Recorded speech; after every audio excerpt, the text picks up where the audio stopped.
You're right there, YouTube. It's Crackoon again, bring you another gameplay.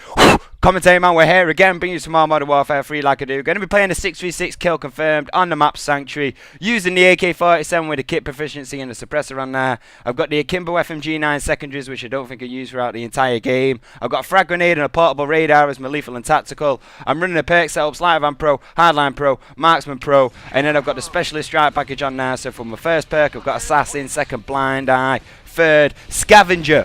Boom! Getting on with it, doing like I do, man.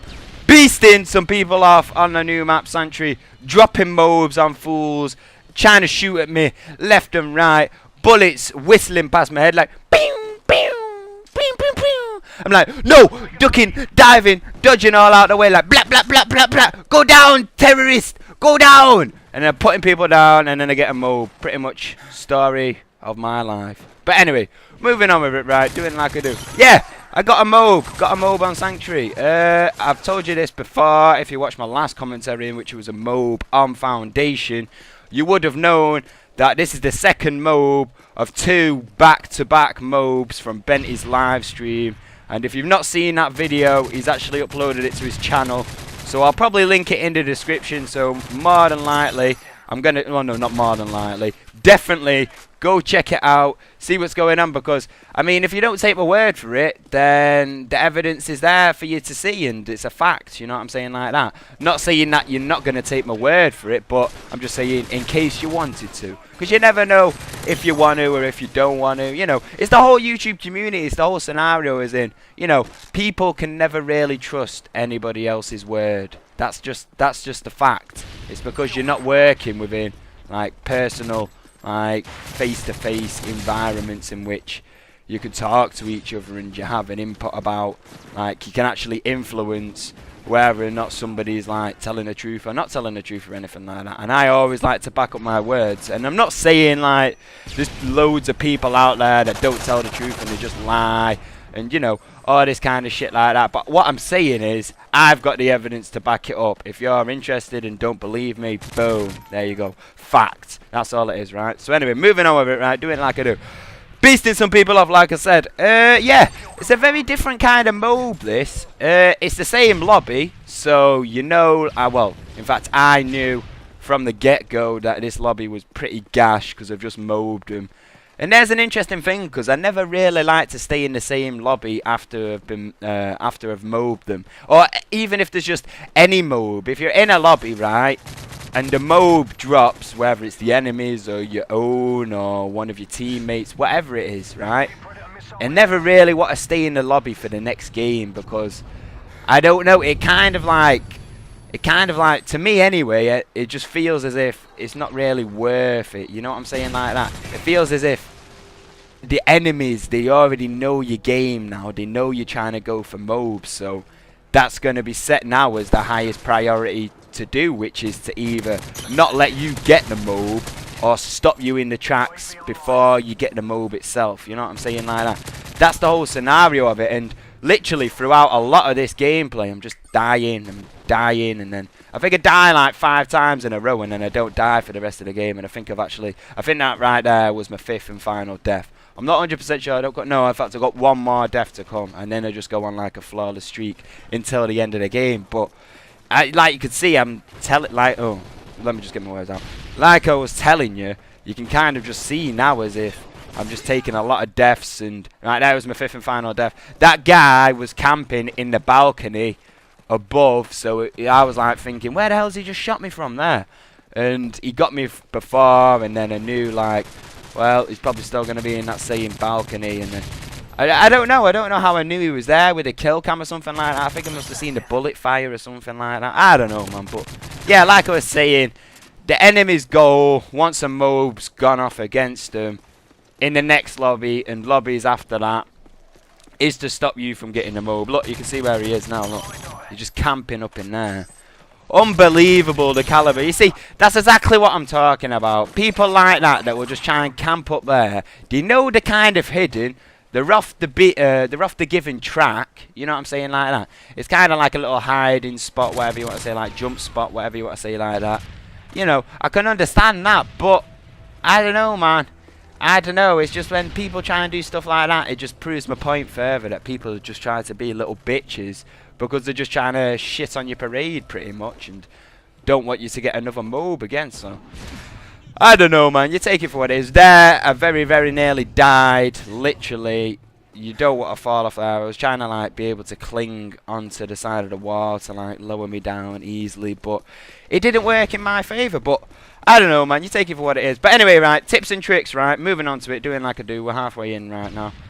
Tips and tricks, MOABs, Sanctuary, whatever you want to say like that. Most scenarios, go with weapons that suit your preferences. Sorry, I didn't mean to swear there, in fact. But a very, very good scenario for on Sanctuary is having high rate of fire on, like, well, just having a high rate of fire weapon. So I'm talking, well, no, accurate and a high rate of fire. So I'm talking your MP7. I'm talking your FAD. I'm talking your G36C. I'm talking your AK, because your AK is just powerful as shit. Seriously, man, this AK, I just love the AK in this game. There's something about it. I had a horrible experience with the game yesterday, but I'm not going to go into it. But anyway, moving on with it, right? In fact, you know what? I might go into it because it's pretty funny. I'll say like 30 seconds or so. I trolled the shit out of the elite forums and the elite operations, clan operations. Man, this shit was fucking hilarious.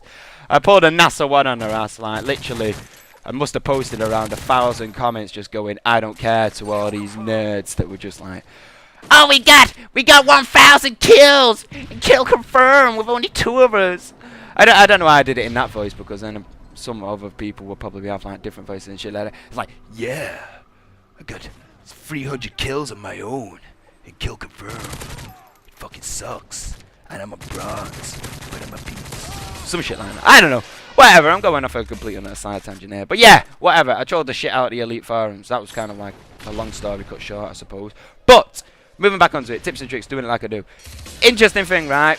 I've explained to you about weapons, shit like that. You want to keep your portable radar. The reason I said to have high rate of fire and powerful weapons on this map is because a lot of the sight lines and a lot of the engagement areas are extremely narrow, or they're leading onto more of having a long, narrow sight line onto you. And it's coming back down to that whole scenario again of interchanging crossfire or whatever you want to say like that. It comes down to it like that because crossfire is a big thing on this map as well, because there's so many tight, narrow corridors and sight lines and pathways and shit like that, that there's obviously going to be individual like people that are going to try and abuse the scenarios of these tight passages and essentially try and pick you off from the side, because there's not a single like narrow passage in here that I can think of that hasn't got like a direct sight line on it from like a 90-degree angle or something like that, except maybe that corridor there which I was just looking at, but that's only like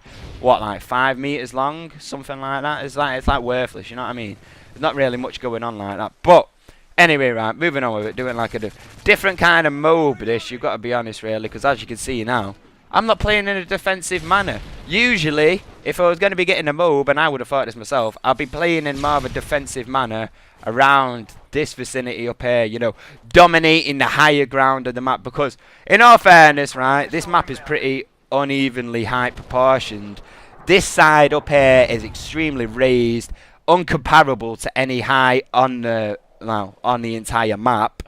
And then literally going over to the other side is just completely low, all around like the Pimp Church and the graveyard and shit like that. It's just extremely low. It's kind of like, yeah, it's kind of like there's 2 maps in one in this kind of scenario here, because if this whole top side of the map was just a map on its own, it would work. But what they do is they add in this whole extra crete and then they turn it into like a big V shape. And it goes all around the outside of the map. I don't know, it's pretty interesting really, but as you can see here anyway, for tips and tricks and manoeuvring around the map, you can literally just see I'm going anti-clockwise. I was going clockwise before, but then I switch it up to throw my enemy off and try and like, you know, get on the spawns and shit like that. So I've switched it up now. I'm starting to go anti-clockwise, keeping my back towards the edges of the map.